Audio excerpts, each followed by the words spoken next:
Nek mo. Lulukuhin mo na naman kami. Pinaglalaban nyo ba, katarungan? Inuna nyo pa si Marcoleta kaysa kay Romaldis. Ipakulong nyo sila lahat. Kung talagang ipakulong nyo si Marcoleta, pinapakita nyo lang sa amin na kaya nyong gawin ito. Just because you can. That's what BBM is saying. Oh, they think I can't do it? I can't send Marcoleta to jail because he's Iglesia? Well, just to show them I can. Oh. Opo. What Bongbong wants, Bongbong gets because he's a spoiled, rotten brat. Ang point doon is, bakit nyo ikukulong si Marcoleta na hindi nyo pa nga nakukulong ang mastermind ng mga massive corruption sa flood control? Nakulong na ba si Martin? Nakulong ba si Bunuan? Ngayon gagawin na naman. Si Bunuan na naman state witness. Di niloloko lang tayo ni BBM. Kasi si Bunuan, he is the alter ego of the president. He's a cabinet secretary. Kung may mas mataas pa sa kanya na most guilty, di si BBM yun. Oh. Huwag nilang sabihin na ang most guilty ay si Martin Romualdez. At sinasabi ni Martin Romualdez na hindi siya ang mastermind. Ang mastermind, executive.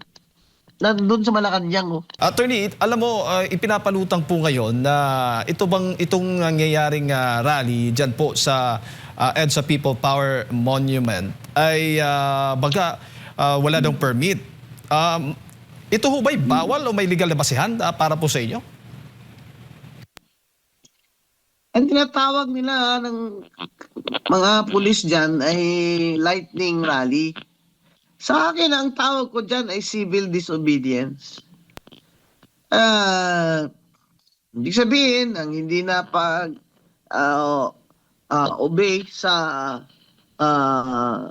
regulasyon ng permit, pero hindi naman marahas na paraan. Kasi sawang-sawa na mga tao at kung hihingi ng permit, palagay ko, mabakuran na naman nila. Kagaya ng mga ginagawa ng mga pulis. Sasabihin nila, dyan lang kayo pwedeng tumayo. At dyan lang kayo pwedeng magsalita. Kaya pong nangyari ngayon, is basta nagdagsaan na lang yung mga tao doon. Nagtawagan sila na, oy, sumama kayo, punta kami ng EDSA. Kaya ngayon, the government represented by the police is now in a quandary. Nahihilo sila kung sino ang kanilang huhulihin. Kung sinasabi nilang walang permit, di illegal assembly. Sa akin, it's civil disobedience. I think that the people have a right to speech and express their grievance against our government. Opo. Kaya it's too late for that. Walang permit. Di hulihin nyo lahat. Saan nyo yan ilalagay lahat? Hindi man pwede isa lang hulihin nyo. Unfair naman yun. Opo. Ngayon, 1 million yan bukas. Di hulihin nyo 1 million. Saan nyo yan ilalagay? Di ba? Sinabi nga ng director ng pulis yung general, sabi niya paano namin to hulihin? Sa dami nila. Tama. Mabuti pa po, tumingin na lang kayo. Manood na lang kayo dyan to make sure na walang away, walang violence. Yan po ang role ng pulis dyan. Opo. Baga dapat irespeto na lang at hindi buwagin, attorney. Paano nga nila mabubuwag? Sila na nga mismo yung magsabi na paano namin to ibubuwagin? Sa dami nila. The people have now outnumbered the policemen and policewomen din. Paano mo yan bubuwagin? Gamitan mo ng tangke? Gaya nung EDSA, nung kami, 1986? Gamitan nila ng tangke? O di ba all eyes are on the Philippines now? Mga foreign embassies nanonood ang mga ibang bansa. Hindi lamang ito bagsak na ekonomiya, bagsak na ang leadership ni Bongbong Marcos. Opo. Kaya mga tao nagsi-civil disobedience na. Anong gagawin nila? Magkagasaan nila ng tangke? I think by now that is too late because I think the people who went there are determined to continue the protest. Kasi sukdulan na eh. Sukdulan na. Kahapon, mga Katoliko, Protestante, kilala ko yon si Bishop Efraim Tendero, mga Protestante, kasama yung mga makaliwa, di ba? Bayan, makabayan. Ngayon naman, mixed group naman, Iglesia ni Cristo, mga Leandro Lebistes sa Batanggenyos, mga Bisaya, mga Muslim, nandyan. Mga friends ko, mga Katoliko, nandyan din. Nagtitext sila eh. Saka mga Protestants, mix yan. Hindi lamang by religion, kundi by class. May mga may kaya, may mga walang kaya. At mga maralita, mga workers, mga babae, maraming babae dyan sa EDSA ngayon eh.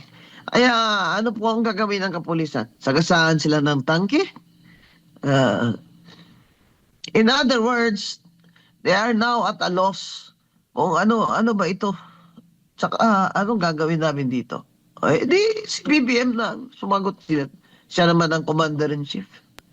Di, sagutin sila ni BBM kung anong gawin niya dyan sa mga tao. Opo. Dapat tanungin ni BBM mga tao, ano bang gusto nyo para tumigil na kayo? Opo, at meron ngang mga reports, attorney, na meron parang pupunta pa lang at baga paparating at makikiisa dyan po Ay, sa... hindi naman matatapos yan ngayong araw. Hindi matatapos yan. I'm sure, haabutan ko pa yan.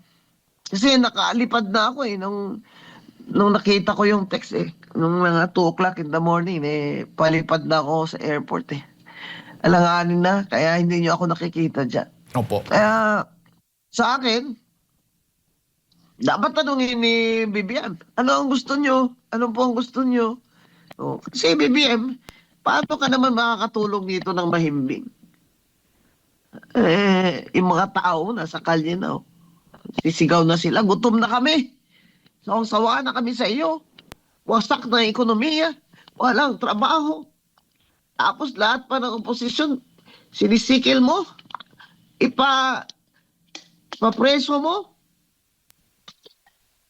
Abay, sabi nila, rally daw yan ng iglesia dahil ayaw nilang makulong si Marcoleta. Sinabi na nga ni Senator Marcoleta na kung ako ay kukulong ninyo, ay ano naman ako, I will quietly magpapasakop ako, meaning surrender, di ba? Ang point doon is, bakit nyo ikukulong si Marcoleta na hindi nyo pa nga nakukulong ang mastermind ng mga massive corruption sa flood control? Nakulong na ba si Martin? Nakulong ba si Bunuan? Ngayon gagawin na naman. Si Bunuan na naman state witness. Eh di niloloko lang tayo ni BBM. Kasi si Bunuan, he is the alter ego of the president. He is a cabinet secretary. Eh kung may mas mataas pa sa kanya na most guilty, eh di si BBM yun. Huwag nilang sabihin na ang most guilty ay si Martin Romualdez. At sinasabi ni Martin Romualdez na hindi siya ang mastermind. Ang mastermind, executive mo. Nandun sa Malacanang. Yan. Kaya, hindi makatanungan ito. Kaya mga tao ay sari-sari really yun. Huwag niyo sabihin na dahil ayaw ng iglesia ipakulong si Marcoleta. Ang Panginoon ang may kapangyarihan. In the end, God, vengeance is mine, said the Lord. Di ba? Hindi naman totoo yan na dahil dyan, gusto nyong ikulong, gawan nila ng kasalanan at krimen. Tiro mo yun, plunder.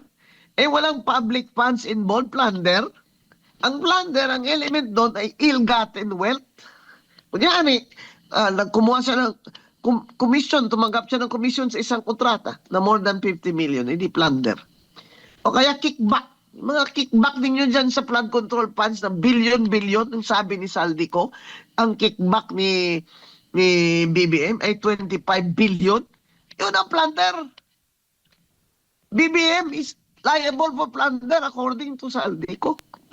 Pero ito si Marcoleta, private funds, inamin niya naman na, oh, these were given to him by his friends, his clients, or whatever, but these are not declared in his campaign contributions because they received them out before the campaign period began. That's why the COMELEC dismissed it. Now, just because they want to shut up Marcoleta, dahil tinutukoy sila ni Marcoleta na sino ba talaga mastermind dito? Kaya hinihiring uli yung Blue Ribbon Committee nung si Marcoleta at si Senator Pia na ang nag-share ng Blue Ribbon. Gusto nila ipatigil yun. Kaya pinalitan nila si Alan Peter at kaya palitan naman nila yung Blue Ribbon chair. Ilalagay pa nila si Erwin Tulfo na maliban sa sinasabi ng mga ex-soldiers sa security ni Saldico na may maleta din, ayon sa kanila, sinabi nila yun during the hearing. Kumbaga yung madumi ang kamay, yun din ang maglilinis ng kasamaan. He has, in other words, in English, the principle is, he has unclean hands. Hindi siya pwedeng mamuno dyan. Kita mo, ibibigay na naman nila sa iba. Kalokohan.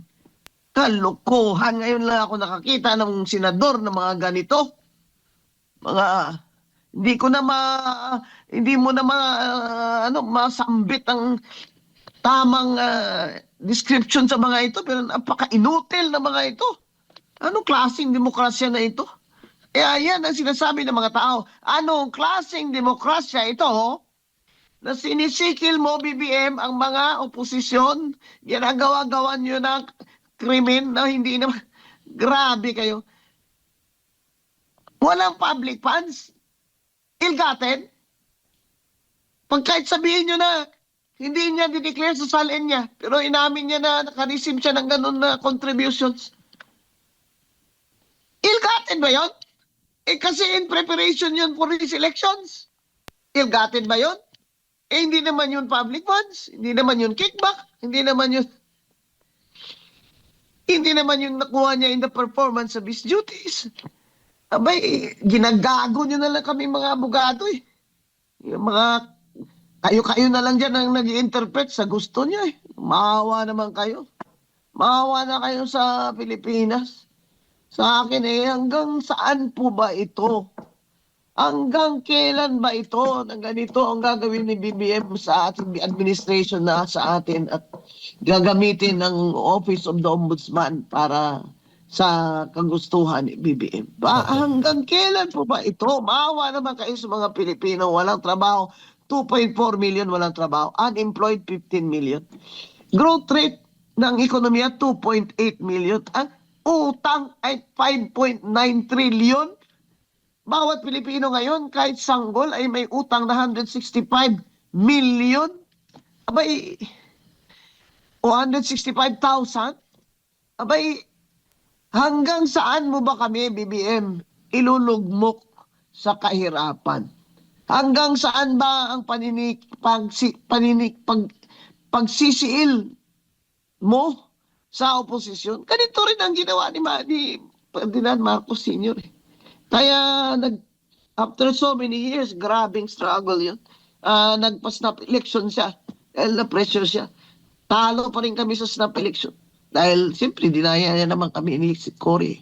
Tapos niya nagtawag na sa EDSA ng People Power. Kaya noon po, ang namuno sa People Power, Katoliko. Ngayon, hindi nyo masabi na iglesia. Dahil sari-sari naman taong reliyon ang nandyan. Opo. Pero ang tanong po talaga, hanggang kailan ba ito, BBM? Sukdulan na ito. Hanggang kailan ba ito? Pero, attorney, mukhang wala pong indikasyon na babawiin po yung isasampang kaso laban po kay Senator Marcoleta dahil ang Wala ombudsman Wala naman Opo. silang wala pa naman silang pina-file. Opo. Opo. Ang sabi po ng Assistant Ombudsman na Miko Clavano kanina po sa kanyang press conference ay kung ang pinaglalaban daw ng mga relihista ngayon dyan sa EDSA People Power Monument ay transparency at accountability. Ganon din ho. Parehas lang po ang pinaglalaban din po ng nito sa Ombudsman. Anong reaksyon po ninyo? Alam mo, kung partikular na lang din, yung batang maliit, ang sagot sa kanya, ngek-ngek mo. Lulukohin mo pa kami. Ngek-ngek mo. Lulukohin mo na naman kami. Pinaglalaban nyo ba, katarungan? Inuna nyo pa si Marcoleta kaysa kay Romualdez. Ipakulong nyo sila lahat. Kung talagang ipakulong nyo si Marcoleta, pinapakita nyo lang sa amin na kaya nyong gawin ito. Just because you can. That's what BBM is saying. Oh, they think I can't do it? I can't send Marcoleta to jail because he's Iglesia? Well, just to show them, I can. What Bongbong wants, Bongbong gets because he's a spoiled, rotten brat. Oh, ito ba? Ito ba ang pinaglalaban din ng ombudsman? Hindi, ito konstitusyon. Dapat trabaho nyo yan. Trabaho nyo yan. Pero hindi nyo trabaho ang pagsisiil sa opposition and using the law to shut down the opposition. Yun ang nangyayari dyan. Walang naniniwala. Kaya mga tao nandyan sa EDSA dahil hindi na sila naniniwala. O, BBM, kahit saan ka pumunta, bimigay ka ng bigas. Sigaw ng mga tao, Sara, Sara. Wala nang naniniwala sa iyo. Sinabi nga ng kapatid mo adik ka na cocaine sa 12 years old ka pa lang, BBM di maraming naniwala doon, kapatid mo Ako, naniwala ako doon kay Amy. Oh. Ngayon, sasabihin mo, kahit na ganito, magaling pa rin ako. Ang galing mo mag-English, BBM. Hindi ka na talaga nahiya na ang pangako mo sa Pilipino ay pag ikaw yung presidente ay babawiin mo. Babawiin mo ang image at respeto ng sambayan ng Pilipino na nawala noong panahon ng tatay mo. Pero ngayon na naman, ito na naman tayo. Kaya ang tanong dyan, ano ang plano mo, BBM? Huwag nyo kaming tanongin na ano ang plano namin. Ayan na walang plano. Pumunta ng mga tao sa EDSA. Sari-sari. Nagtawagan lang, nag-ano lang. Ikaw, BBM, ano ngayon ang gagawin mo?